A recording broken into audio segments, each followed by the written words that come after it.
Mobile कुठेतरी बाहेर फेकून दिलेला आहे आणि त्यामुळे सुदर्शन घुले आणि त्यांच्यामधील नक्की संवाद काय आहे हे तपासायचंय।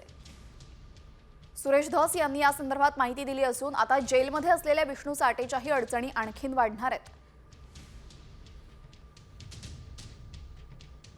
एसआयटी अतिशय चांगलं काम त्या ठिकाणी करते। सर्व जनतेचा विश्वास एसआयटीवरती आहे।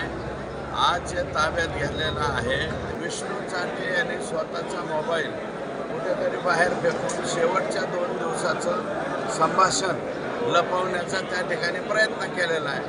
मग ते त्यांनी लपवायचा प्रयत्न केला तर याच्या माध्यमातून ओपन करण्याचं प्लॅनिंग मला वाटतं एसआयटीचा असं जातपातीचा हा विषय नाही। हे गुंडगिरी फाट अमाप संपत्ती गोळा करणं, लोकांचे दिवसा ढवळे मुडदे पाडणं